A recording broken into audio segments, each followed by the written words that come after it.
Voltamos. Então, a ideia é que trabalhemos os conceitos de gerenciamento de tempo, e mais especificamente sobre o gerenciamento de tempo, a gente vai falar sobre o documento que é o fim da gerência do tempo, que é o cronograma, certo? Ricardo, eu vou fazer uma apresentação aqui, falando sobre gerência de tempo, e eu não, se vocês tiverem tido problema, tentem instalar enquanto eu estou fazendo aqui a apresentação. De todo jeito vai ficar gravada a aula, então vocês podem tentar depois, certo? Agora sim, queridos, o Project Libre, só um minuto.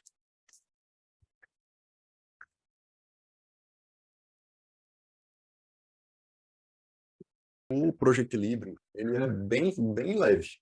E, assim, eu nunca tive problema em instalar em computador nenhum. Mas sempre existe a primeira vez, né? E aí, professor, esse Project Libre é a mesma coisa do MS Project? Ele é a versão livre, gratuita. E aí, como é uma versão livre, não é tão bom quanto. Então, assim, ele é bom, mas não tão bom quanto o MS Project. Eu até falei não. Desculpa. Ele é MS Project você acompanhar, né? Consegue. Mas o que eu estava falando ontem na aula presencial para o pessoal aqui de João Pessoa, que é o seguinte: se você nunca mexeu no MS Project e você trabalhar com ele, você vai fazer o gerenciamento sem maiores problemas. Você vai ter as funcionalidades básicas de um software dessa natureza. Só que se você mexer no Project, por mais que seja uma versão bem antiga, realmente você vai sentir uma diferença bastante grande. Fora os bugs, né? Ele às vezes ele traz alguns bugs, dá uma certa vontade de quebrar o computador, mas a pessoa sobrevive. Das opções gratuitas que eu pesquisei, ele é o melhor.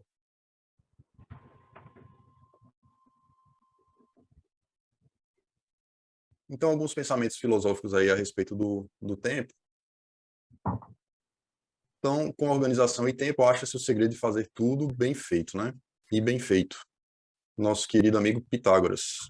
E a mais lamentável de todas as perdas é a perda de tempo. Eu sou bastante partidário dessa ideia. Perder tempo, para mim, é assim, o fim da picada, realmente. Então, o que é o gerenciamento de tempo? Ele inclui os processos necessários para realizar o projeto dentro do prazo. Então, essa é a função do gerenciamento de tempo. E aí, dentro do escopo do gerenciamento de tempo, você tem a definição das atividades, esses aí são os processos, né? Definição das atividades, sequenciar as atividades, estimar os recursos das atividades. Quais são os recursos que nós temos numa atividade? Digitem aí para mim no chat.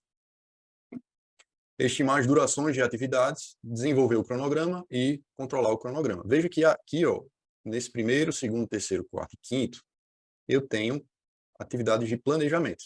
Até o quinto processo aqui, estou a planejar. E esse último processo aqui diz respeito ao controle, né? Eu vejo muito pessoal faz o cronograma, ou manda fazer o cronograma, faz um cronograma gigante com A1, A0, cola na parede, e aí fica lá bonitão, colado na parede, e você não faz o monitoramento, né? Então, não vale nada um cronograma em que ele não é controlado. O que é controlar um cronograma? É você verificar se o seu planejamento está sendo executado, e em caso de não estar sendo executado, você vai buscar formas de fazer com que tua execução volte a se aproximar da baseline de tempo, da linha base. Recursos humanos e materiais / equipamentos, isso aí.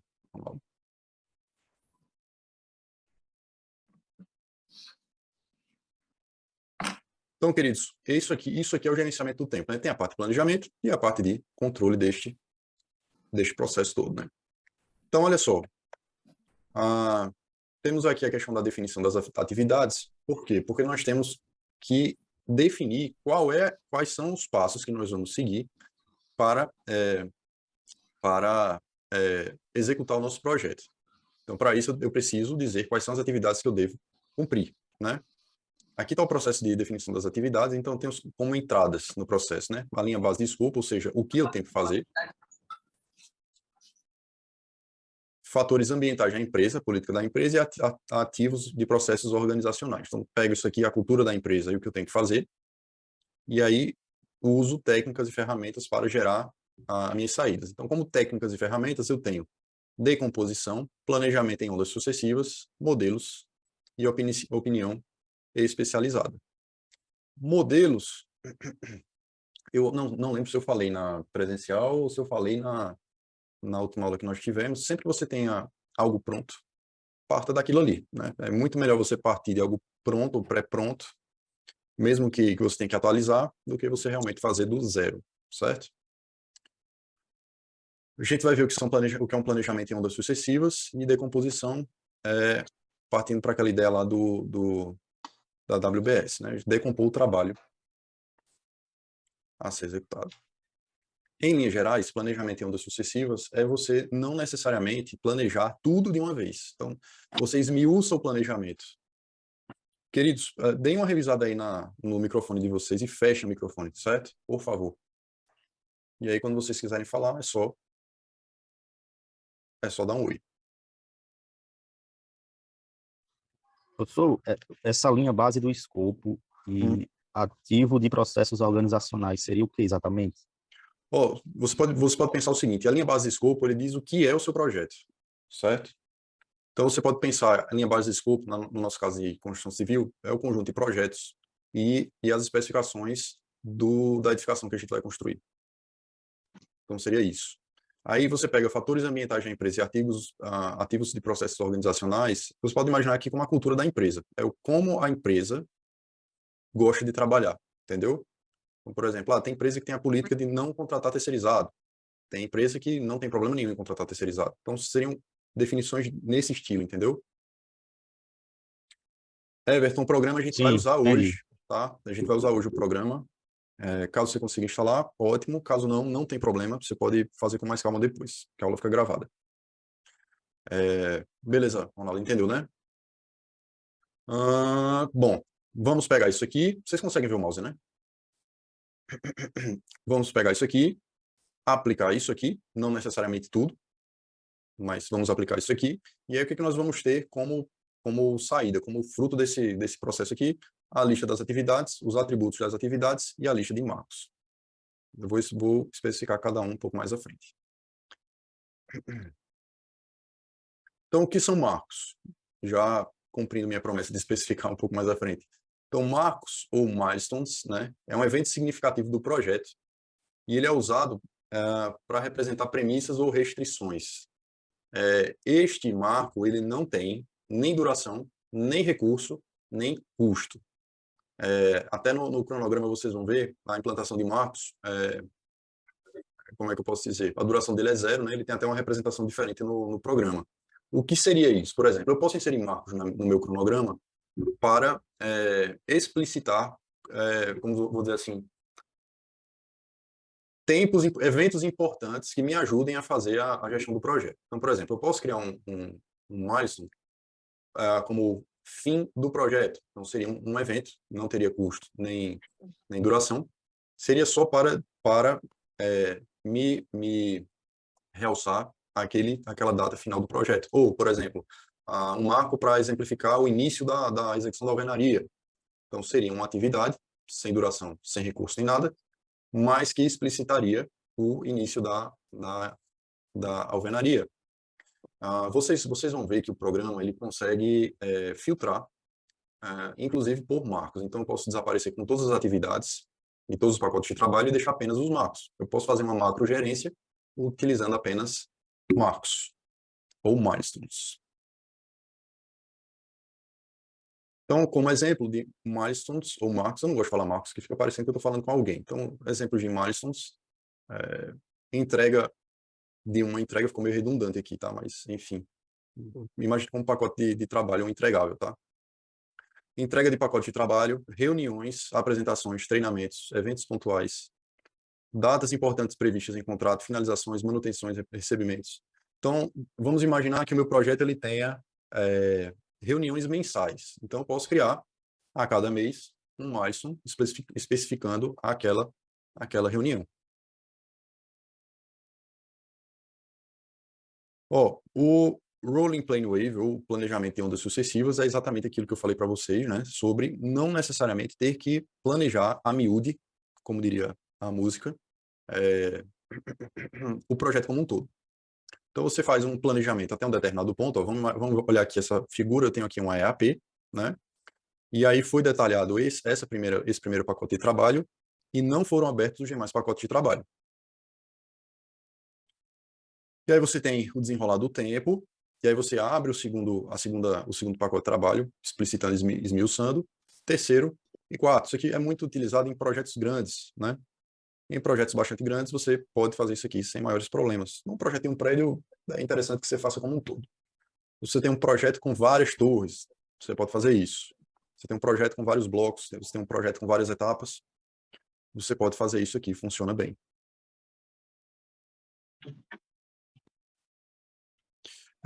Boas práticas não é uma regra, ninguém vai ser preso por não fazer isso nos seus cronogramas, mas uma boa prática é escrever os textos do cronograma utilizando esta regrinha aqui. Ó.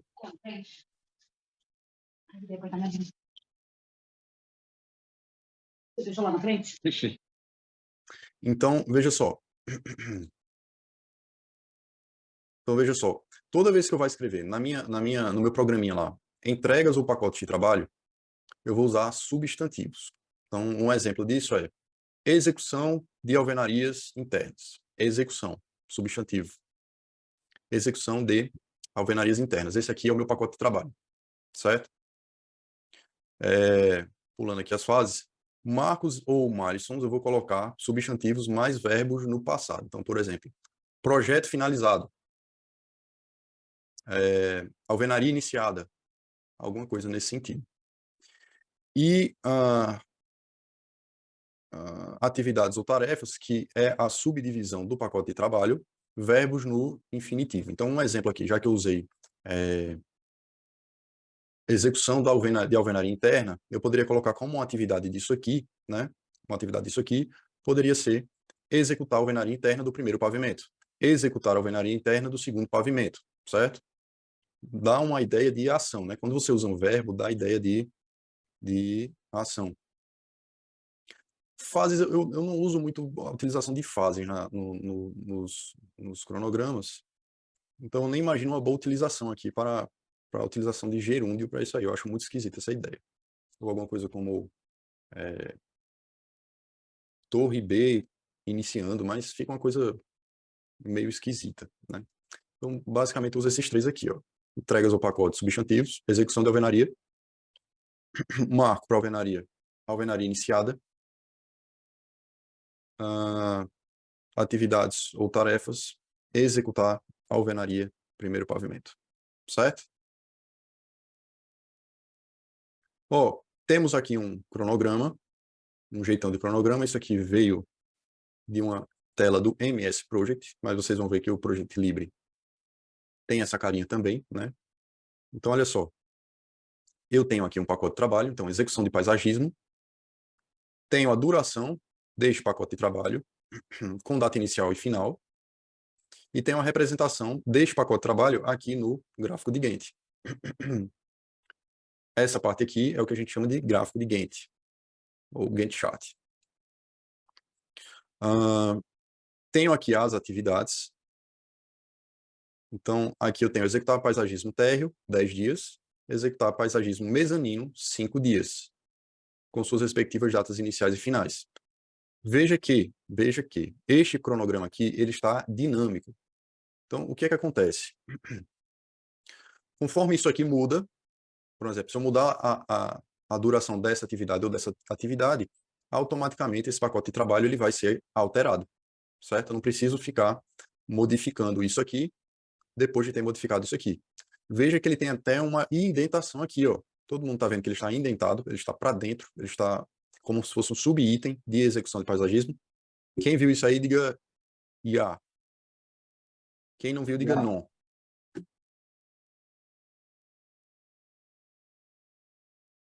Quem tem dúvida, diga "eu", e diga "dúvida". Quem não tem, diga "segue o jogo, professor". Segue o jogo. Muito bem. Vamos embora. Então, vejam que aqui eu tenho atividades e aqui eu tenho o tal do milestone. Veja que na representação do Gantt chart aqui, ó, eu tenho uma representação diferente, duração zero, e, porém, ele tem datas inicial e final, né? Data inicial e final.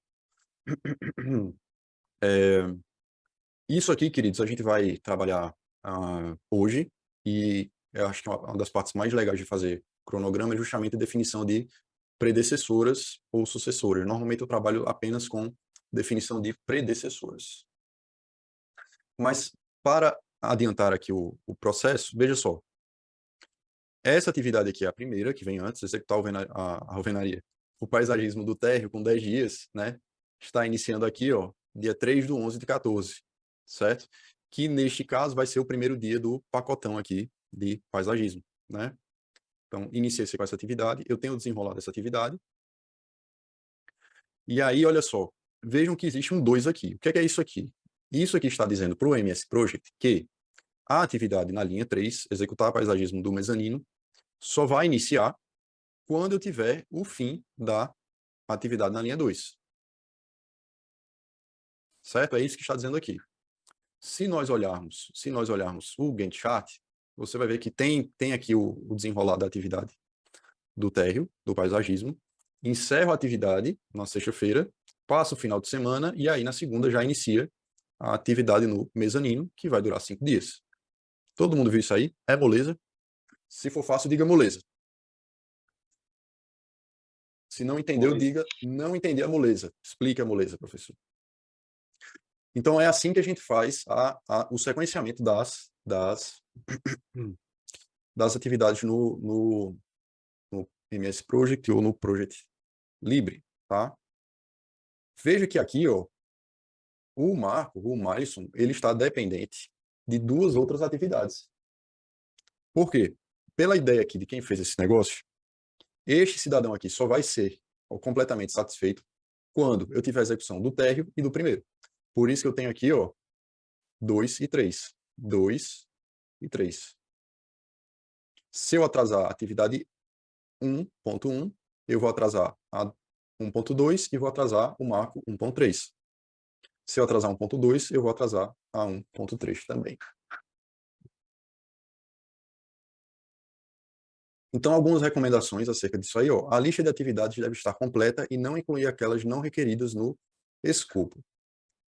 Parece meio esquisito você falar assim, mas só e somente só coloque as atividades que estão no escopo do seu projeto. Algumas pessoas com a ideia de, como é que eu vou dizer?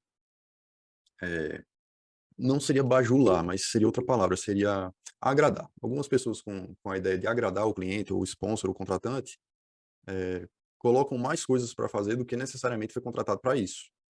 E aí você pode até desagradar o cliente. Ou ele vai dizer, ó, você fez porque quis e eu não gostei, ou não pedi para fazer isso, não sei. Então, evitem fazer o tal do gold plating ou banhar a ouro, certo? Só façam o que o cliente pediu. Sempre que possível, fazer uso de modelos, já falei, né? Sempre pegue algo pronto. Se alguém tiver um modelo, pegue, ligue para os seus colegas, ei, tem algum cronograma legal aí para eu tomar como base para esse projeto aqui, assim, assim, assado? Tenho, manda aí. Nem tudo que é executado deve ser representado no cronograma, e verificar a necessidade de dispor no cronograma atividades recorrentes como reuniões ou inspeções. Essas 2 coisas estão ligadas aqui, e vocês, quando estiverem, com o passar do tempo, elaborando os cronogramas de vocês vão ver que um cronograma passa fácil de 300 linhas, né?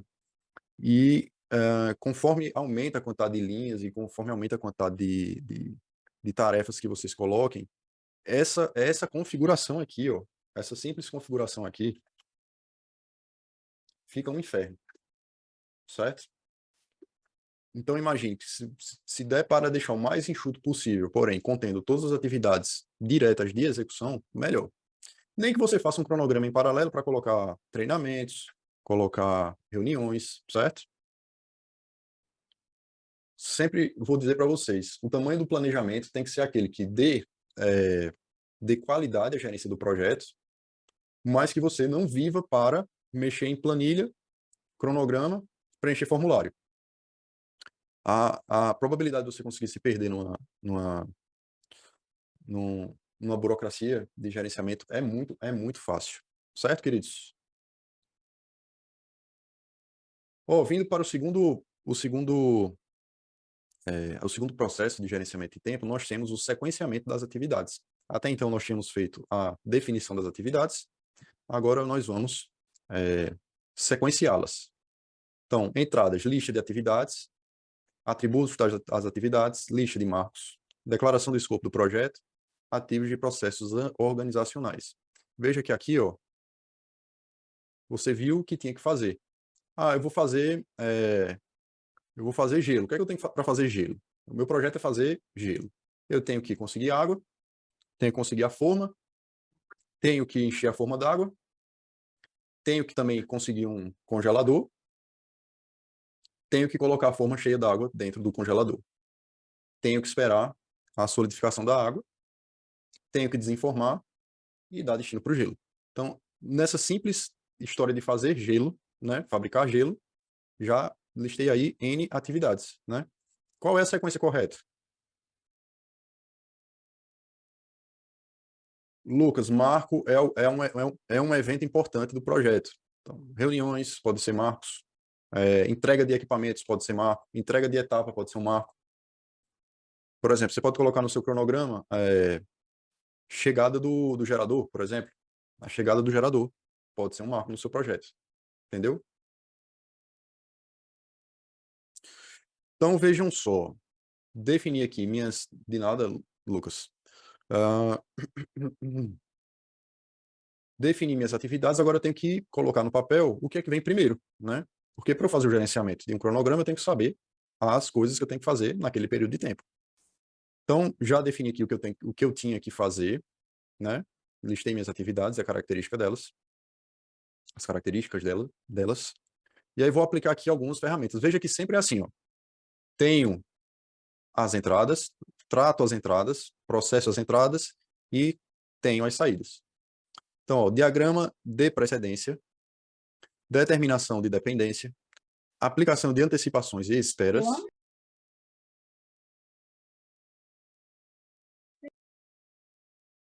aplicação de antecipações e esperas, modelos de diagrama de rede e precedência. Normalmente o que eu faço é listar as atividades no project, certo? Listo tudinho lá. E aí vou olhando cada uma e vendo se ela depende de alguém para cima ou para baixo. Então, por exemplo, para eu fazer o chapisco, eu preciso de quem? Eu preciso ter uma parede. Então eu tenho que ter a alvenaria. Para eu ter a alvenaria, eu tenho que ter o quê? Tenho que fazer a laje. Para fazer a laje, eu preciso de quê? Dos pilares. E assim eu vou subindo ou descendo, certo? Ou descendo. Saídas, diagramas de rede do cronograma do projeto, atualização dos documentos do projeto. Isso aqui, ó, aplicação de antecipações e espera, são ferramentas que servem para você encurtar projetos, no caso de cronogramas, no caso de antecipações, ou esperas é você dar um tempo no cronograma para que, por exemplo, você tecnicamente precisa daquele tempo para que a etapa posterior esteja apta a se iniciar. Por exemplo, preciso aplicar o revestimento cerâmico na fachada. Eu posso simplesmente terminar o revestimento argamassado da fachada e começar o revestimento cerâmico? Não. Eu preciso dar um prazo de 28 dias. Então, eu adiciono no cronograma, né, 28 dias nessa interface entre fim da atividade de revestimento argamassado e início da atividade de revestimento cerâmico. Isso seria uma espera. E aí a dinâmica boa é você conseguir pegar as equipes que estão em espera e jogar para outras frentes de trabalho. Então, olha só, o que é que nós temos aqui? Temos as relações de dependência. Então, nesse primeiro caso aqui, o que é que está a acontecer? Isso aqui, pessoal, isso aqui é justamente isso aqui, ó. É a forma com que as atividades vão se interrelacionar. Nesse caso aqui, eu tenho uma relação start to start, ou início, início. O que é que ela está dizendo? Ó, esta atividade aqui vai iniciar com o início dessa. De novo, ó, esta atividade aqui vai ser iniciada em relação ao início dessa. Tá? Nesse caso aqui, se eu falar em relações se eu observar que tem uma determinada, um determinado espaçamento aqui, ó, tem um delayzinho aqui, né, uma espera. Então, eu teria aqui uma relação start to start mais X dias. Ficou claro isso aí, queridos?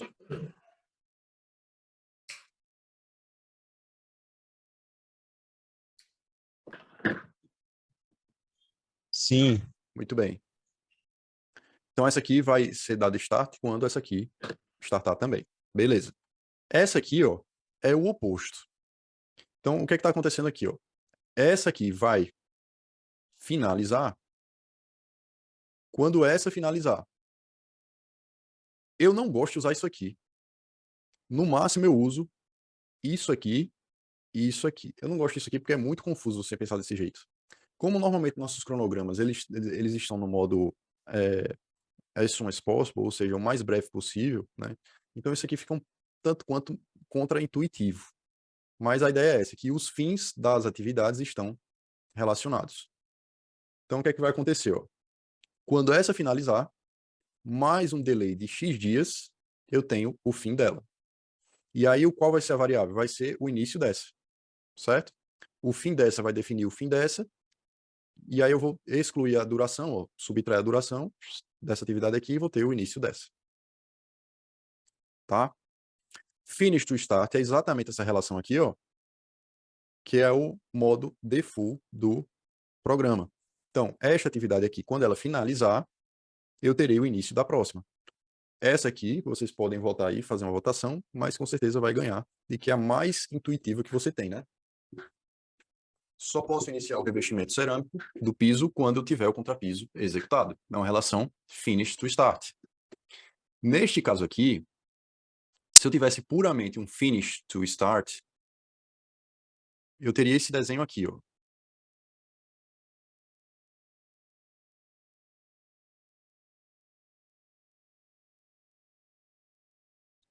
Então, finalizou essa aqui, começou essa aqui. Neste caso aqui, eu tenho um finish to start menos N dias. Certo? Finish to start menos N dias. Isso aqui é uma forma de fazer uma antecipação. Conforme eu falei ontem na aula presencial, se eu tenho um pavimento bem grande, eu não necessariamente preciso terminar toda a alvenaria para começar o chapisco. Eu posso, por exemplo, chegar na metade do pavimento com alvenaria, ou quase no fim do pavimento com alvenaria, e já iniciar o chapisco no começo do pavimento. Entendi. Mas veja, como eu estava falando, ó, se você tem uma relação puramente finish to start, você vai ter, ó, aqui é o seu pessoal fazendo a limpeza do contrapiso, e aqui seria a atividade de execução do revestimento cerâmico. Se ela for uma simplesmente finish to start, ela só finaliza a limpeza e inicia o revestimento. Aí o que eu posso fazer é uma antecipação ou fast tracking, ou seja, tenho aqui a mesma limpeza, com a mesma duração, acabando na mesma data, só que eu inicio um pouquinho antes.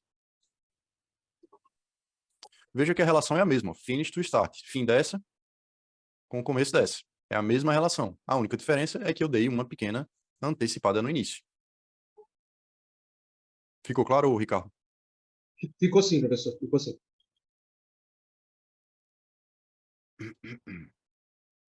E aqui também não tão intuitivo e não tão do meu agrado é a start to finish, ou seja, o fim dessa atividade aqui vai ser conectado ao início da atividade precedente. Então, o início da atividade vai determinar o fim dessa. E o início dessa atividade vai ser determinado pelo fim dessa atividade menos a duração. É muito contra-intuitivo, eu também não gosto. Lá no MS Project, eu ia colocar assim, ó. Vamos dizer que isso aqui seja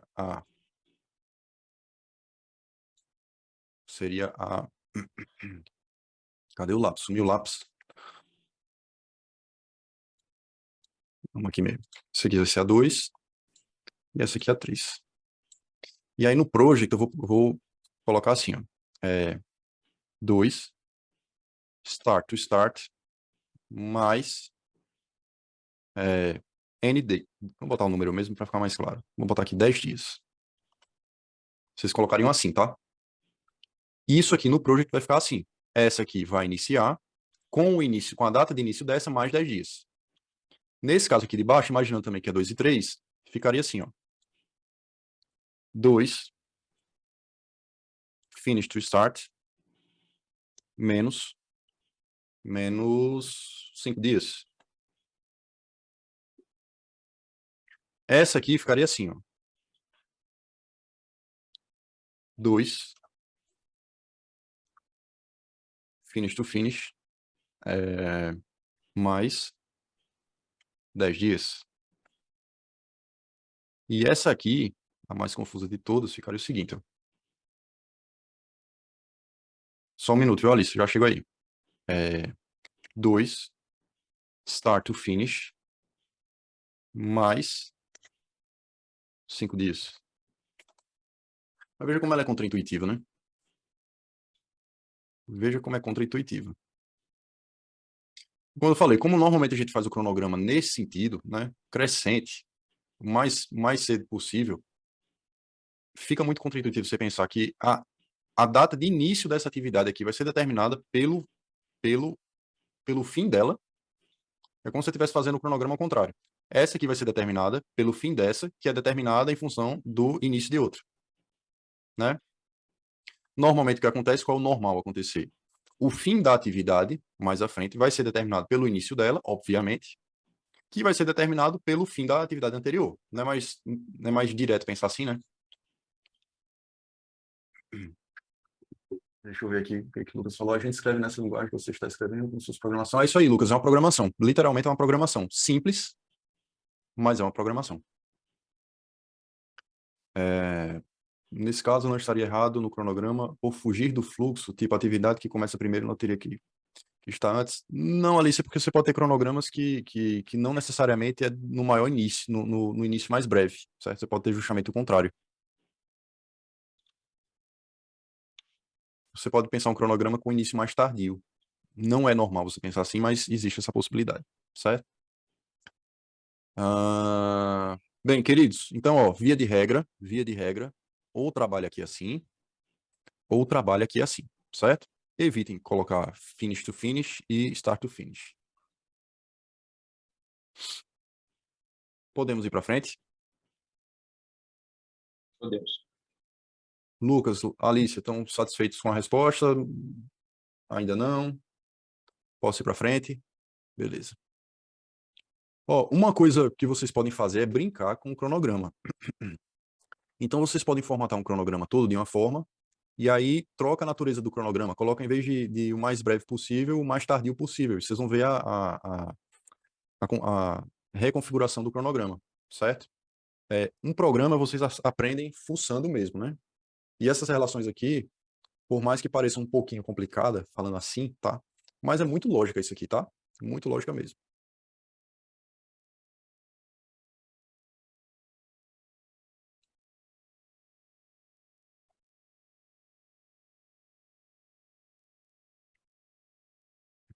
Queridos, isso aqui é o método de precedência, de diagrama de precedência. Basicamente, você vai pegar suas atividades e vai, com o auxílio de como se fosse um fluxograma, é um fluxograma, né? Empregando esse know-how de fluxograma, vocês vão, como é que se diz?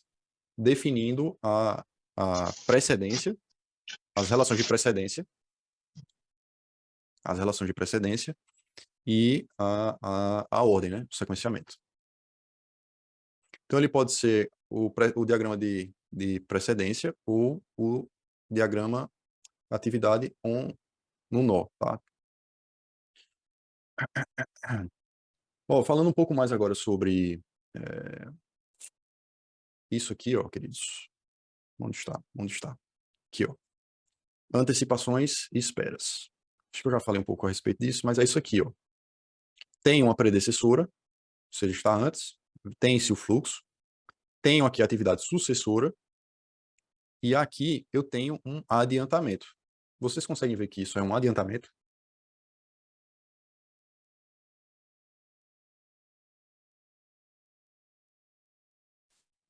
Sim, professor.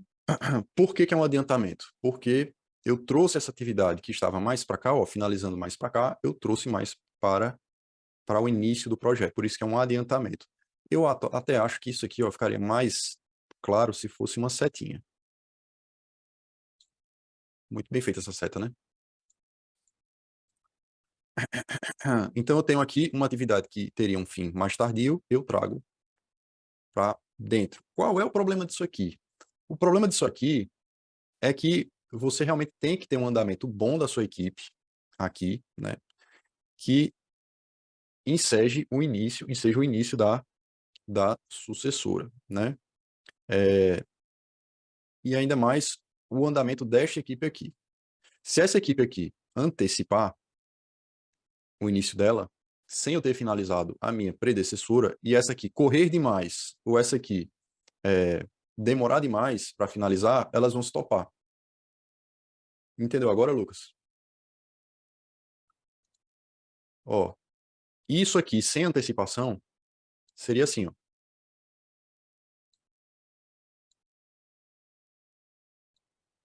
Finalizo essa e inicio essa.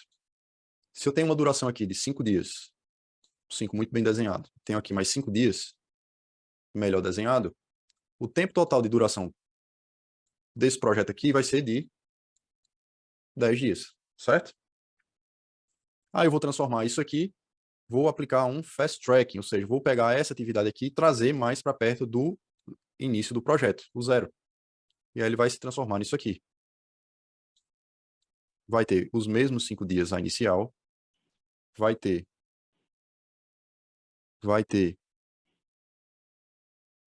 os mesmos 5 dias na atividade sucessora, só que agora eu estou iniciando a atividade mais cedo. A atividade, vou botar aqui, ó, 2, 3 novamente. Professor, Oi, lembrando que tem uma questão aí de equipe, né? Provavelmente você deve falar isso mais na frente. Se você tiver uma equipe só que vai fazer 2 tipos de atividade diferentes, não faz. você não faz. Aí você teria Não que ter uma faz. segunda equipe, Isso. dependendo da atividade para você seguir, né? Perfeito, perfeito, perfeito mesmo. Ótima observação.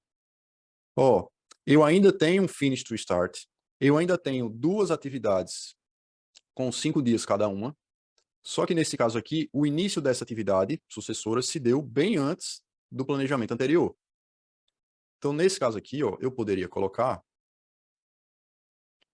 2, finish to start, e só. Aqui, eu poderia colocar 2, finish to start, menos 5 dias.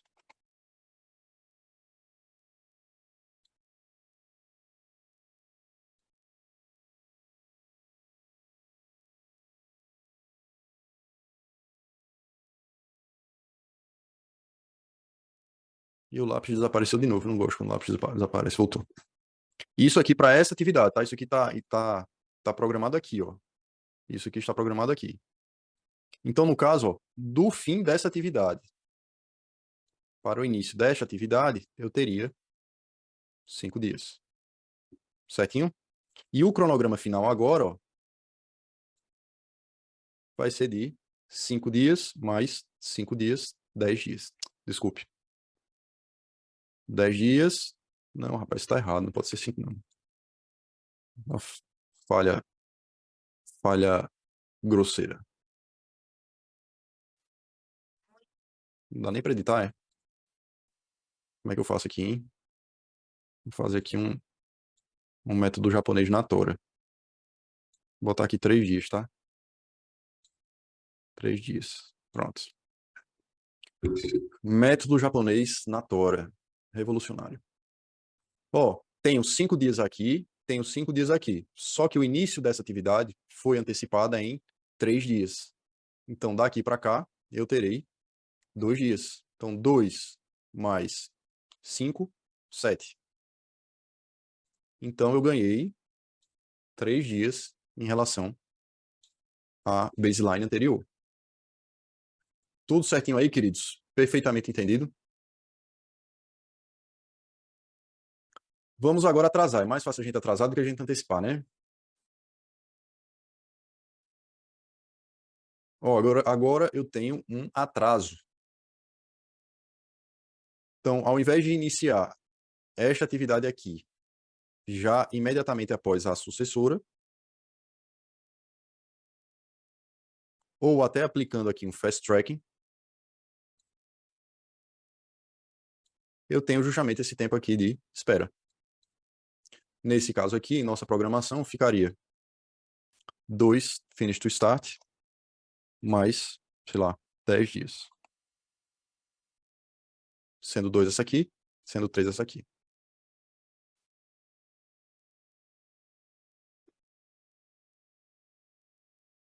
Então, ó, recomendações. Usar finish to start sempre que possível. Qual é a finish to start? Essa aqui, né? Sempre que possível, trabalhar com isso aqui. Sempre.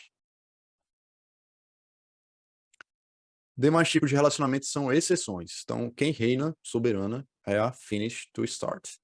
Ligações start to start e finish to finish normalmente podem ser substituídas por finish to start. Será que isso é verdade, hein? A gente consegue substituir isso aqui por um finish to start? O que é que vocês acham?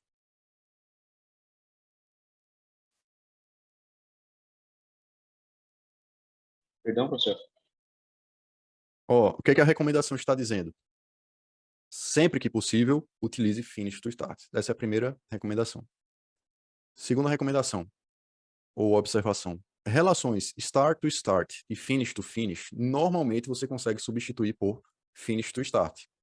A gente consegue fazer isso? Vocês conseguem ver como é que eu transformo isso aqui num finish to start? Não, é só para, em relação a esse exemplo aí que o seu falou, finish to Hum. start, se dava para a gente substituir por finish to Start. finish ou finish to start. Uhum.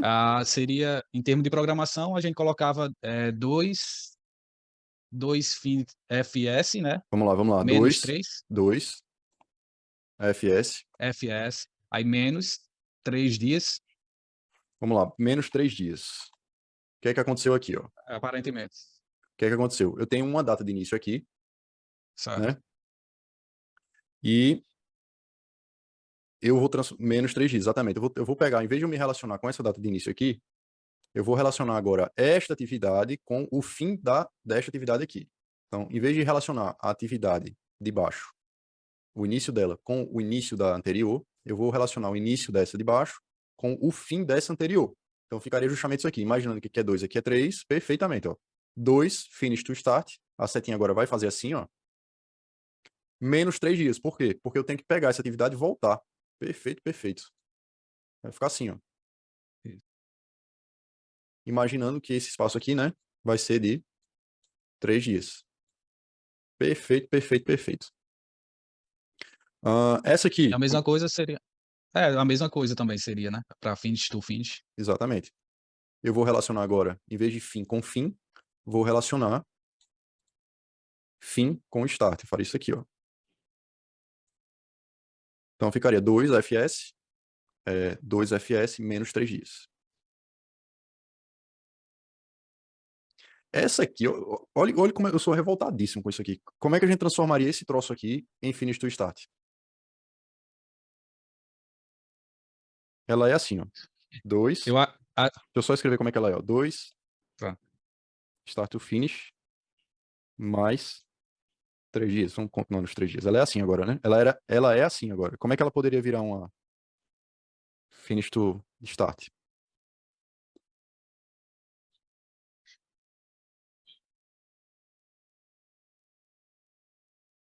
Porque eu teria que concluir primeiro a atividade, né, a de cima, para começar. Isso. Não necessariamente, né? Sim, não necessariamente, pois é. Finish to start. E aí ficaria 2 start to finish to start menos, botar aqui 15 dias. A programação seria essa. A programação seria essa. Mas olha só, num cronograma normal, eu não sei nem dizer, eu sou tão revoltado que eu não sei nem dizer. Não sei nem dizer um caso prático que eu usaria esse negócio. Mas olha como fica contra-intuitivo, né? Quando eu finalizar essa aqui, eu tenho que voltar X dias, de modo que o início dela se dê antes do início da anterior. É inacreditável. É como se invertesse, né, o cronograma, sei lá, a Exatamente. atividade. Como se essa aqui fosse a predecessora e essa aqui é a sucessora. Isso. Só que aí eu tô relacionando o fim da eu tô relacionando o fim da predecessora com o início da sucessora. Nossa. Enfim, mas a gente viu aqui que dá para transformar, né? Dá para transformar tudo, até essa coisa aqui. A rede deve ser completa, ou seja, não deve deixar atividades sem predecessoras ou sucessoras. Já digo o que é isso aqui, tá? Incluir um marco chamado projeto iniciado, o qual será a única atividade sem predecessora, e o bom e velho cobiça o modelo dos próximos, né? Do próximo. Pessoal, essas duas aqui, ó, deixa eu ver como é que eu posso exemplificar graficamente isso para vocês. Eu acho que é melhor fazer isso aqui no Project, acho que fica mais fácil de exemplificar. Isso aqui é uma atividade para fazer um diagrama de predecessão, mas não vou fazer com vocês hoje, tá? Deixa eu desenhar aqui que fica melhor. Ó, a rede deve ser completa sem deixar atividades sem predecessoras ou sucessoras. O que ele está dizendo aqui, pessoal, é que todas as atividades devem ter uma conexão com predecessão e uma conexão com sucessão. Não é interessante que eu tenha uma atividade assim, ó, solta, perdida no espaço. Eu tenho que ter quem antecede essa atividade para eu poder executá-la e tenho que saber quem que vai depender dela para seguir o cronograma, certo? Por mais que eu não tenha nada que dependa dela para frente, eu posso relacionar esse negócio aqui com um marco. Daí ela não ficaria no caminho crítico, mas ela estaria aí dentro, né? Ela não fica solta, entendeu? Ela não fica solta. Porque assim, vamos imaginar que isso aqui é um marco, fim do projeto, isso aqui é um marco, tá? Opa. Não quero desenhar isso. Vamos imaginar que isso aqui é um marco. Projeto finalizado. Isso aqui é um marco. Isso aqui é um marco. Projeto iniciado. Que é justamente isso aqui que ele está dizendo. Cadê? É isso que ele está dizendo aqui, ó. Incluir um marco chamado projeto iniciado e um marco chamado projeto finalizado. É isso aqui. Certo? Projeto iniciado, projeto finalizado. Quando eu for configurar lá o MS Project, nessas atividades aqui, ó, nessa aqui e nessa aqui, ao invés de eu ter atividades nesse estilo aqui, ó, tá vendo que essa atividade aqui tá sem predecessora? Vocês não estão vendo aqui que ela tá sem predecessora? Ela é inicial, né? Ela é inicial, só que aí eu não deixaria essa atividade como a inicial. Eu criaria um marco chamado paisagismo iniciado, vamos dizer que nosso projeto fosse esse aqui, paisagismo iniciado, aqui em cima. Essa seria a única atividade sem predecessão, e essa aqui ia se relacionar com esse marco. Ficou claro isso aí, pessoal? Nesse caso aqui, ó, nesse cronograma, o que é que eu tenho? Eu tenho três atividades que não tem predecessão. Se eu não fizer esse marco. A ideia é que o cronograma ele fique exatamente desse jeito, ó. Um marco, esse marco como sucessor de todas as primeiras atividades, e aí eu tenho as dependências normais, né? E aí todas as atividades com sucessão. Seja uma sucessão para outra atividade ou sucessão para um marco final. Ficou claro isso aí, queridos? Então, assim, esse exemplo que eu posso te dar é só para fechar a rede. É para não ficar assim. Ó. Deixa eu ver se eu consigo apagar esse troço. Pronto. É só para sua rede não ficar assim, entendeu? Entendi. É só para sua rede não ficar assim. Aí eu tenho várias atividades sem um início. Aliás, todas com o mesmo início. Mas não Sim. tem uma atividade que diz, ó, esse aqui é o evento inicial e ele solta para todo mundo. Do mesmo jeito aqui. Certo. Tu faz o seguinte, ó. Pega o Project Libre, coloca várias atividades. Você vai ver que várias atividades vão começar lá no dia 0 do projeto. E gera o cronograma de rede dele. Você vai ver que vai ficar exatamente isso aqui que eu estou desenhando. Quando você gerar o diagrama de rede, ele vai ficar assim, ó. Aí, quando você cria um marco, e diz projeto iniciado, e diz que isso aqui, isso aqui, isso aqui, só inicia com isso aqui, aí você vai ver o fechamento da rede. Aí a rede vai ficar toda fechadinha. Beleza? Beleza, professor, beleza. Ó, estimar os recursos das atividades. Então, vamos lá, ó, lista das atividades, eu já gerei. Atributos das atividades, já gerei isso aí. Calendário dos recursos, isso aqui é importante. O que é um calendário de recursos? Eu tenho que fazer a pesquisa da disponibilidade dos meus recursos. Então, tenho a sazonalidade dos insumos. Dependendo do caso, por exemplo, o que aconteceu na pandemia, uma entrega que normalmente aconteceria de uma semana passou a ser realizada em 2 meses, né? Então, eu tenho que me preparar. É claro que você não vai se... vou programar meu projeto aqui para uma pandemia, né? Isso não existe, mas... vou ter aqui uma etapa de execução de alvenaria. Quanto tempo eu tenho que me antecipar para ter o meu recurso na obra? Então, isso aqui é o calendário de recursos.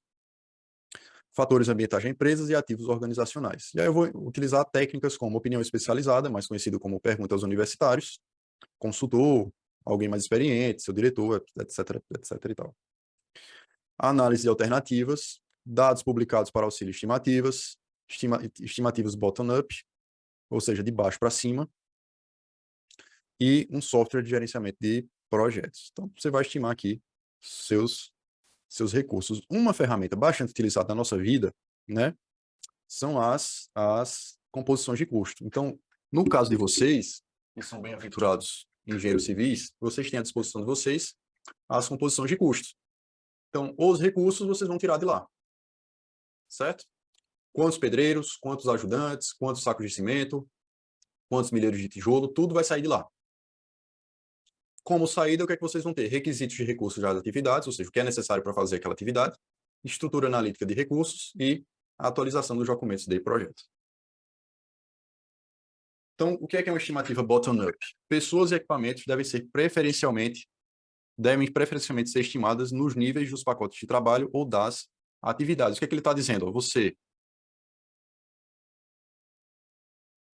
estima a atividade, aliás, os recursos das atividades, né, a partir do ponto mais baixo, ou seja, da atividade. E aí, definindo isso aqui, você define o anterior, certo?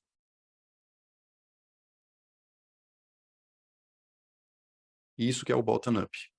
Materiais normalmente calculados pela especificação do produto e não do projeto.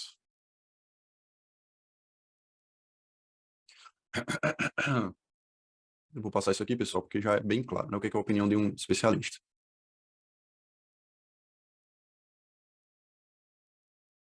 Sobre calendário, né? Definem as datas reais para as atividades do cronograma. Os softwares usam dias úteis padrão para o cálculo do cronograma. Então, quando vocês dizem aqui,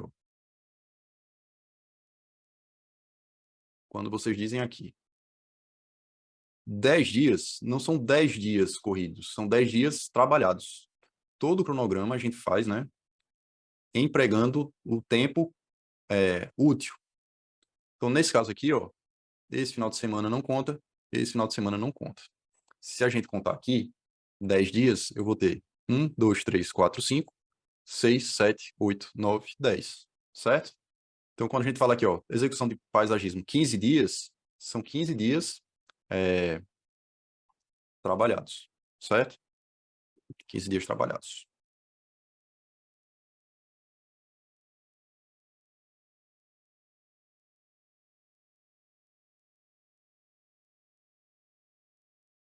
Finais de semana e feriados devem ser levados em consideração no cálculo. Grandes projetos com múltiplas organizações e geograficamente dispersos podem ter vários calendários. Até surgiu uma observação ontem na aula presencial, né, que a disponibilidade de materiais normalmente se dá justamente pelos dias corridos, né? Então, é comum que a gente crie o calendário geral para o projeto e os recursos a gente use o calendário por dias corridos. Os calendários podem ser individuais, né? Lembre-se que o fato de serem 8 horas de expediente não quer dizer que são 8 horas de produção diária. Não existe a pessoa produzir 8 horas por dia, a não ser que você trabalhe umas 12 horas, né? Vocês já fizeram um cálculo de quanto tempo vocês conseguem trabalhar num dia de 8 horas? digam sim para já fiz e não para nunca. Nunca nem pensei nisso. Quanto tempo efetivamente vocês conseguem render numa jornada de 8 horas? Ó, façam o Se for seguinte. sozinha, eu, pelo menos, sozinha, ainda rendo umas 5 horas, mas se for com alguma pessoa me acompanhando, eu converso e não rendo as 6 horas, não. Olha só. Uma forma boa de você contar é utilizando o Pomodoro. Já ouviram falar do Pomodoro, não? Estão vendo o tomatinho aí, não?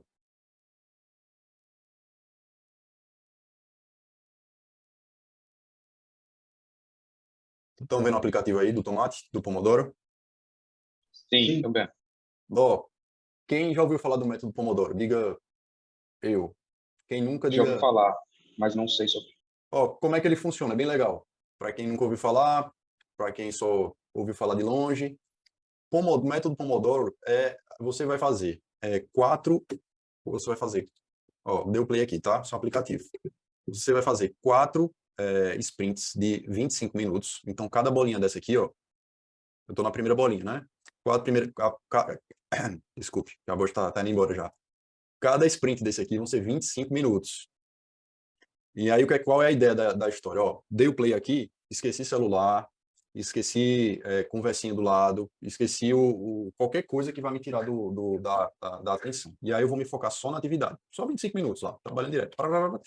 Bateu aqui o tempo, ele vai dar, deixa eu ver se acontece aqui. Ele saiu, que droga. Ó, pronto. Bateu 25 minutos, eu vou ter 5 minutos para asilar. Então eu vou levantar, vou fazer um alongamento, vou, sei lá, conversar da novela Marimar com o meu colega do lado, Maria do Bairro. Deu 5 minutos, posso olhar qualquer coisa. TikTok, Instagram. Pronto, olhei, me satisfiz, me distraí, alonguei. Acabou o tempinho, ó, mais 25. Acabou, 5 de descanso. Acabou, mais 25. Acabou 25, já vão 75 minutos aí, né? Acabou, mais 5, né? Comecei o centésimo minuto, né? E aí, olha só, pessoal, acabou. Aí eu vou ter um descanso de meia hora. No caso, está configurado para meia hora, mas vocês podem colocar 15 minutos, alguma coisa assim. Então, assim, qual é a ideia? Que você vai trabalhar mais focado, você vai evitar certas distrações, e no frigir dos ovos, você vai ser mais produtivo. Você não vai estar extenuado, vai ter sua distração e vai ter o tempo total de foco na atividade, certo? Aí, olha só, o bom desse aplicativo aqui é que se você conseguir fazer durante o dia, você tem um histórico, certo? Você tem um histórico. Então, por exemplo, quando eu fiz aqui, eu fiz só 50 minutos, 2 sprints. Eu não uso muito aqui nesse computador, uso mais no notebook. Mas, assim, se você tiver realmente segunda-feira só Jesus. Se você tiver a curiosidade de fazer certinho, ó, sentei para trabalhar, dei o play e conseguir fazer isso aí durante todo o dia, aí você vai ter uma aproximação muito boa de quanto que você consegue render durante o dia. Certo? Então, método Pomodoro.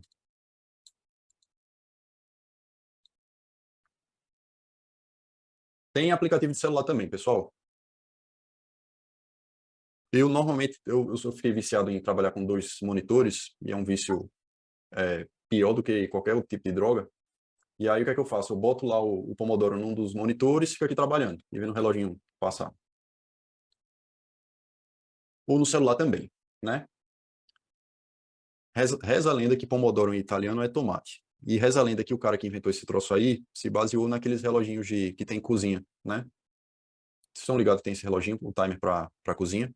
Tinha um formato de tomate, aí ele inventou isso aí. Sim. Ai, ai. Enfim, culturas inúteis à parte, vamos continuar. Então, isso aqui é uma composição de custo, né? Vocês têm aqui, ó, mão de obra, material e ainda tem um serviço, né? Isso aqui é uma composição composta, né? Tenho insumos, mão de obra e outro serviço que internamente a esse serviço eu tenho mão de obra e material também, certo? Ó, e estes coeficientes aqui vão ajudar vocês, principalmente esses aqui, né? Ó, principalmente esses aqui. Vão ajudar vocês a determinar a duração total da atividade. Certo?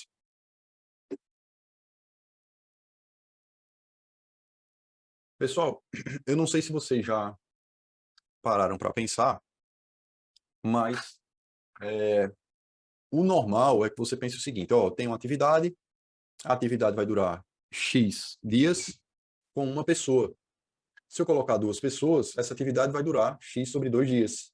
Se eu colocar 3 pessoas, essa atividade vai durar X sobre 3 dias. Se eu colocar N pessoas, essa atividade vai durar X sobre N dias. Não é normalmente assim que a gente pensa.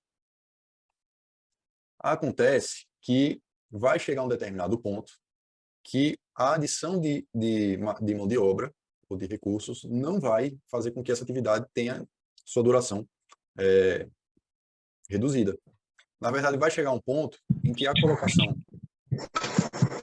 colocação de mão de obra a mais, por exemplo, ou de mais material, vai fazer com que a atividade aumente sua duração, que é o que o pessoal chama aqui de crash point. Então, nesse caso aqui, ó, eu tenho uma atividade com determinada duração, e aí essa atividade ela é orientada a recursos, isso aqui é importante, tá?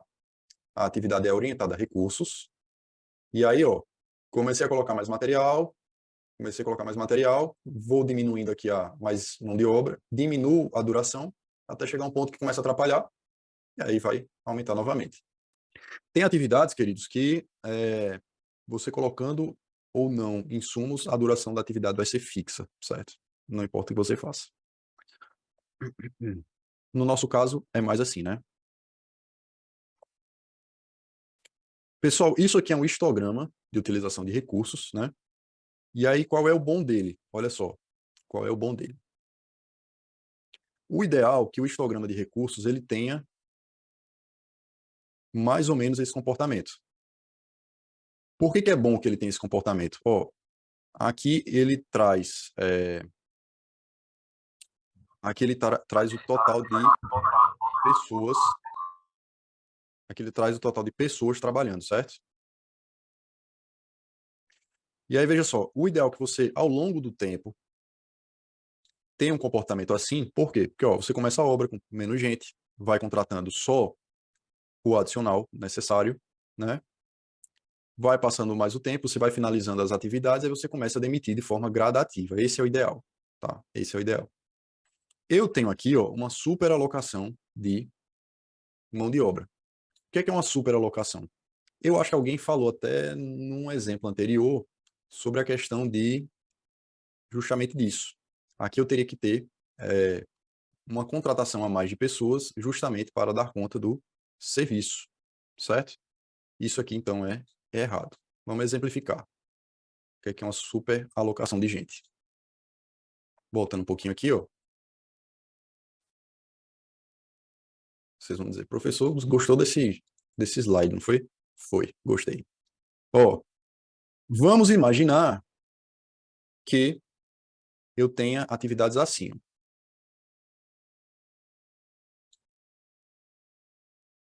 Aquele finish do start gostoso que a gente mais ama nesse mundo. Ó. Então, acabou a atividade de cima, começa de baixo, certo? Tranquilo até aí? Aí eu vou dizer o seguinte, ó. Eu vou ter, para estas atividades, 2 pedreiros e um ajudante. Certo? Então, eu vou alocar para estas atividades exatamente 2 pedreiros e um ajudante. Então, vou ter 2 pedreiros e um ajudante aqui, 2 pedreiros e um ajudante aqui. Certo? O que é que vai acontecer, pessoal? Esses 2 pedreiros e um ajudante, quando finalizarem a atividade de cima, eles vão pular para a atividade de baixo e morreu Maria Preá. Eu não vou ter superalocação. Até aí, tudo chuchu, beleza?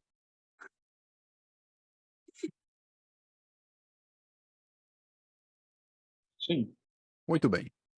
Aí, o que é que aconteceu? Me apertaram, ou apertaram-me, para que eu entregasse a obra mais cedo. E aí, eu, muito genialmente falando, eu vou aplicar o que eu aprendi. O famigerado fast tracking. Vou pegar essa atividade aqui, ó, e vou jogar para trás. Vou mandar um fast tracking aqui na cara da atividade. E aí, o que é que vai acontecer? Vai acontecer isso aqui. Vou ganhar tempo no meu cronograma. O que é que acontece com isso aqui, pessoal? Eu vou ganhar tempo no cronograma? Vou ganhar tempo no cronograma. Só que aí o pessoal que está aqui, ó, ele vai passar para cá. Só que eu vou ter exatamente este sombreamento aqui, ó, de tempo, em que o povo que deveria estar em cima também deveria estar embaixo. Então, neste ponto aqui, ó, nesta área aqui, eu tenho a necessidade de ter 4 pedreiros e 2 ajudantes. Pergunta, é verdade esse bilhete? Está certo isso? Tem sentido isso aí que eu estou falando? Tem uma super alocação aí, né? Eu vou ter exatamente uma superalocação. Por quê? Porque eu adiantei a atividade. Se eu adiantei a atividade de baixo e eu tinha necessidade de ter mão de obra naquela atividade, a necessidade de mão de obra também vai ser antecipada, né? E aí eu teria esse problema aqui de superalocação. Soluções. Quais soluções eu posso adotar para me livrar ou livrar-me dessa superalocação?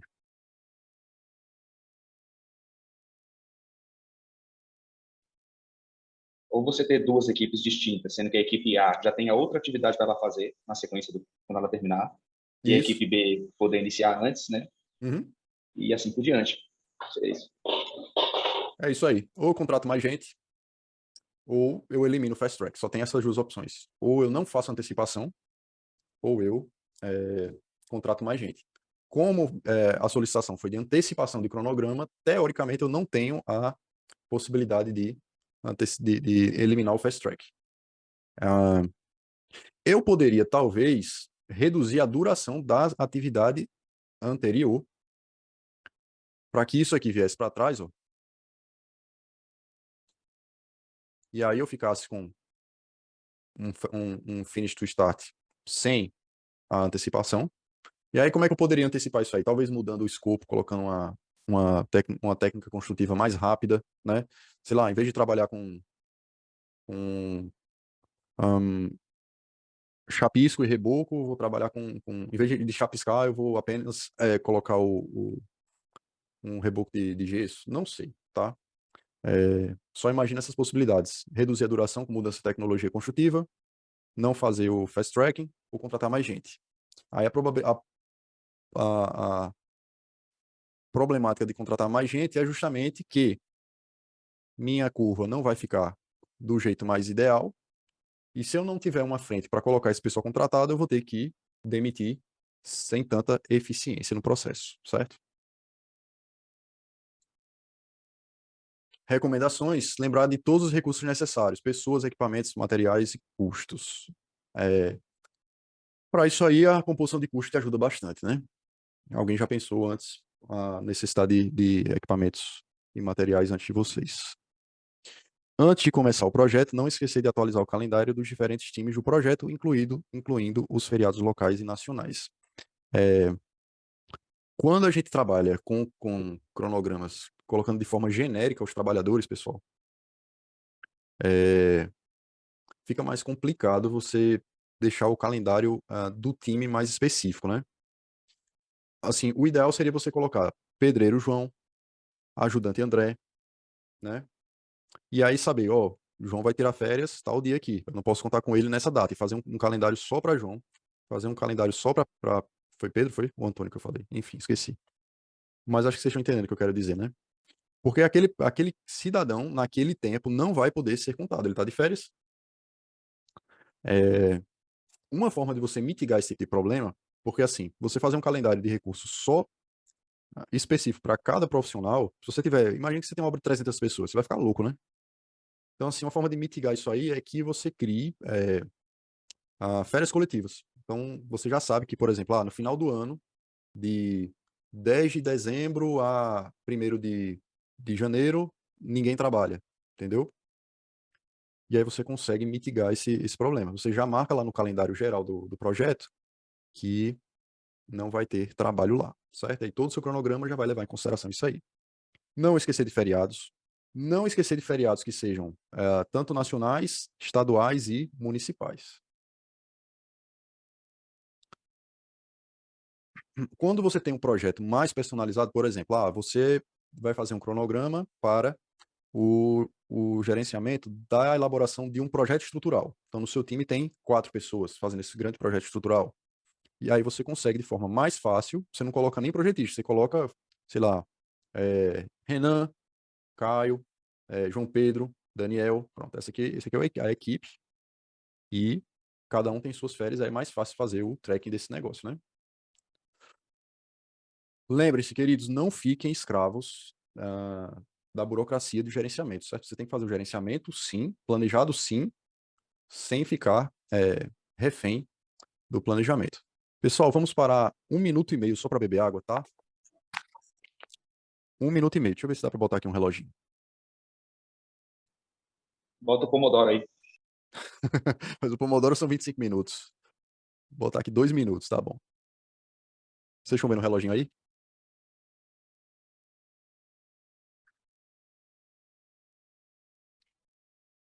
Então vamos lá, olha só. Estimar as durações das atividades. Então, lista das atividades, atributo das atividades. Veja que tudo que a gente vem fazendo é entrada, né? Vira entrada para o próximo processo.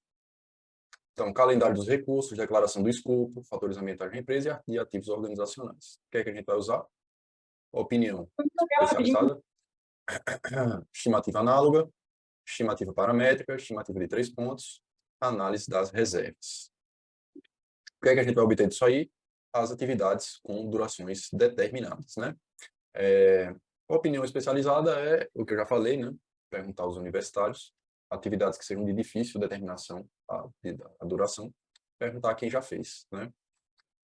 Estimativa análoga é, por exemplo, vou fazer um prédio de 5 pavimentos de alvenaria estrutural e eu fiz um projeto de 5 pavimentos de alvenaria estrutural, ou outro parecido com 4. Então, faz uma analogia, né? Eu fazia aqui o metro quadrado em 20 minutos, esse aqui, então vai durar também mais ou menos isso. Então, faz uma analogia, né? Pega o que você já fez e faz uma analogia. A paramétrica é bem similar, mas paramétrica envolve parâmetros, né? Então, você pegar algo que você já fez e parametrizar, tornar isso aí em números. Aí temos aqui estimativa de 3 pontos e análise de reservas. Deixa eu ver se tem a definição melhor aqui para vocês. A estimativa de 3 pontos é o famigerado PERT. Nesse caso aí, pessoal, vocês vão usar o melhor tempo possível, o pior tempo possível e o tempo mais provável, né? Vai fazer uma média ponderada disso aí, e aí você vai ter a duração, que a gente chama duração PERT, calculada. Então, nesses casos, por exemplo, você tem por exemplo, lá na obra eu tenho um pedreiro mutante, ele é literalmente mutante, e ele faz 1 milhão de metros quadrados de alvenaria por hora. É a produção dele. Ele é bem monstruoso mesmo. Ele faria com que meu cálculo de duração chegasse numa otimista, certo? Então, se eu considerar só o meu mutante para fazer a obra toda, eu vou superestimar minha produtividade, minhas durações iam ficar muito pequenas, e aí, quando eu fosse para a realidade, eu ia simplesmente já nascer morto, né? Eu já ia ter o meu cronograma subdimensionado, tá? Mas eu tenho também aquele profissional que a morte veio buscar e não conseguiu, certo? Mas é porque ele é um profissional ruim? Não, porque a característica dele é daquele cara que é dos mínimos detalhes, tá? Então, é aquele que você bota para fazer o serviço fino. Mas é assim, é o tempo, não conto com ele para produtividade. Se eu for levar em consideração só esse cidadão, né, eu vou subestimar minha produtividade, né, e meu tempo total de duração ia ser absurdo, ia ser muito grande. E aí eu tenho uma média, por exemplo, um pedreiro bom faz 20 metros quadrados por dia de alvenaria. Então, esse seria, assim, mais ou menos a média, né, a produtividade média. O que é que eu vou fazer? Produtividade ou duração, que é gerada a partir dessa produtividade ótima, mais 4 vezes a provável, mais a do devagarinho, né? E aí, dividir isso tudo por 6, eu vou ter uma média, tá? Tem uma média ponderada. Ah, ah, análise de reserva são contingências, queridos. Assim, é sempre importante vocês nunca colocarem o prazo, como é que eu posso dizer, perfeito para você fazer a atividade. Vocês devem gerar uma duração que leve em consideração a incerteza, os riscos, os atrasos, os pulmões de reserva. Porque se você passa o cronograma perfeito, você vai ter atrasos e aí você já vai nascer morto também, certo? Agora sim, cuidado com... Já chego lá. Cuidado com duas características que nós temos como seres humanos. A primeira é a síndrome do estudante, certo? E não é piada, existe mesmo a história da síndrome do estudante. E poxa, toda vez eu esqueço. A lei de Parkinson. Então, o que é a síndrome do estudante? A síndrome do estudante diz que você vai executar uma determinada tarefa, né? E você vai deixar para executar essa tarefa o mais próximo possível da data de entrega, certo? O mais próximo possível do deadline. Isso aí é a tal da síndrome de estudante. É a procrastinação pura, né? Isso não se aplica só a estudantes, tá, querido? Qualquer ser humano que vai executar qualquer atividade tem a tendência de só se preocupar em fazer o mais próximo possível da data de entrega, certo? E você tem a lei de Parkinson. O que é que diz a lei de Parkinson? Ela diz o seguinte: pequeno gafanhoto. É a lei de Parkinson falando com você, tá? Pequeno gafanhoto. O trabalho, ele tende a se esticar, se estender para todo o prazo estipulado. Então, por exemplo, se você chega para alguém e diz assim, ó, você tem 10 dias para executar esse trabalho. O ritmo de trabalho dessa pessoa vai se estender para chegar nesses 10 dias. Pergunta, vocês entenderam a diferença entre os dois? E existe alguma dúvida entre essas duas características? Síndrome de estudante e lei de Parkinson?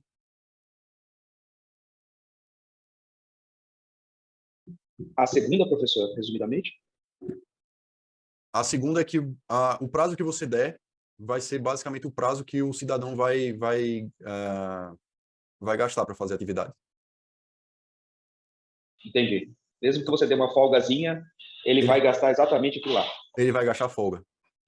Por que eu estou falando isso para vocês?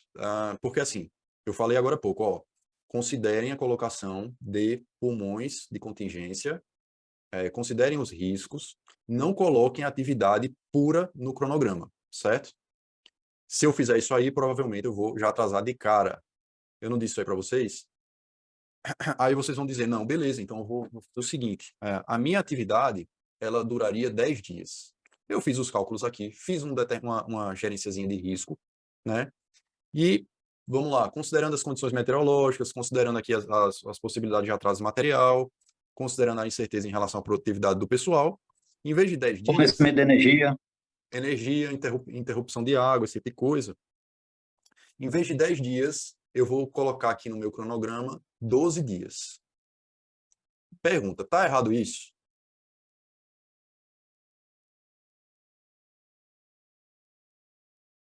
Não está errado. Por quê? Porque você está considerando os riscos reais de que você tem esse problema. Qual é a diferença entre você contingenciar esse tempo e você tem um benefício e você contingenciar esse problema e você tem um problema a mais? É a informação. Então, por exemplo, eu vou criar um cronograma meu, interno, que eu gerencio como gerente de projeto, e eu sei que existe aqueles 2 dias. E eu sei que eu posso gastar aqueles 2 dias com algum tipo de infortúnio, certo? Para quem que eu vou passar essa informação?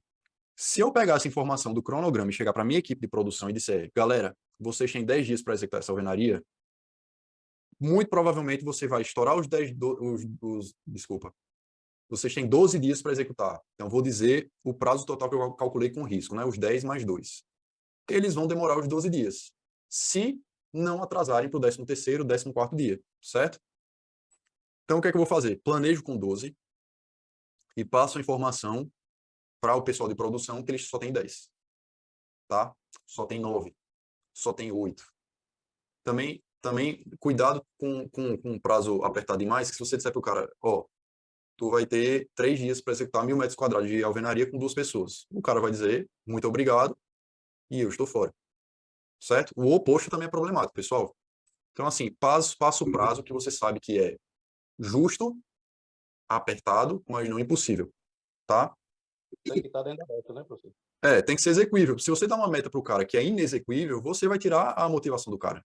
Que ele já vai dizer, ó, isso aqui é impossível. Botar um prazo curto demais ou impossível, você vai matar a equipe. Se você der um prazo já com suas folgas, o pessoal vai usar a folga toda, certo? Professor, então eu sempre vou passar o prazo justo? Depende. Depende para quem você vai passar a informação. Vamos para o outro lado agora. Ó, o teu cliente pediu um cronograma. E aí você pegou e passou o cronograma com a duração justa para ele. O que é que vai acontecer? O cliente vai te cobrar pelo justo. Se ele vai te cobrar pelo justo e acontecer algum infortúnio, você vai atrasar o cronograma já de cara, certo? Então, para o cliente ou para alguém que te cobre, certo? Você vai passar a data total. Ó, a minha data são 12 dias. A probabilidade de eu fazer em 10 dias é muito grande. Então, o que é que vai acontecer? Você vai estar adiantado no seu cronograma para o teu sponsor, para o teu cliente. Certo, queridos? Ficou claro aí com todas as histórias do mundo, dos percalços da vida? Informação é tudo, tá? Aí, ó, também cuidado com o exagero. Tu calcula que pode fazer em 10. Calcula que pode ter um pulmão lá de contingências, um bufferzinho de 12 dias. Aí você pensa, ó, quero trabalhar tranquilo aqui, vou passar que vou fazer em 15 para o cidadão, para eu ter mais folga ainda. Aí o que acontece? Teu cliente vai dizer, que é isso, meu filho? Você perdeu a noção, você vai fazer aqui 1 metro quadrado de alvenaria em 15 dias e você acha que isso é normal. Então, assim, cuidado com a folga, né? A folga tem que ser uma coisa plausível. Utilizar informações históricas sempre que possível para estimativas paramétricas. O grande desafio é medir a produtividade da sua equipe de forma precisa. Coisas que são boas práticas. Vocês vão, por exemplo, empregar composições de custo oriundas de um banco de dados, por exemplo, Sinap, né? Todo mundo já ouviu falar do Sinap, né? Ou TCPO, ou ORCE, ou qualquer outro tipo de banco de dados de composição de custo. E aí o que acontece? Você vai empregar essas composições e essas composições vão te dar tanto o custo como o tempo, né? Porque o coeficiente lá de produtividade vai te dar a duração da tarefa. Então, assim, qual é o ideal? Começo a executar a tarefa e começo a medir a produtividade. Se vocês olharem aqui, ó, eu tenho aqui, ó, execução de contrapiso argamassado, unidade metro quadrado, e aí eu tenho aqui ajudante, pedreiro e pedreiro. O que é que essa composição está me dizendo? Para cada metro quadrado, para cada metro quadrado de contrapiso argamassado que eu faça, eu vou gastar 0,36 horas de pedreiro, certo? Então, para 100 metros quadrados de contrapiso argamassado, eu vou demorar 36 horas de tempo para fazer com esse pedreiro, certo? É isso que está dizendo aí. Aí, veja, eu começo a fazer e o meu pedreiro, ele não vai fazer esses 100 metros quadrados em 36 horas. Ele vai fazer em 20 horas. Um pouco mais à frente, ele fez em 25. Um pouco mais à frente, ele fez em 30. Mais adiante, ele fez em 25 de novo. Então, o que é que eu quero dizer com você? O que é que eu quero dizer a vocês? Vocês vão pegar essas composições de banco de dados e vocês vão aferir se ela está condizente com o teu processo produtivo, com tua mão de obra, que aí você vai ajustando, regulando sua produtividade, certo?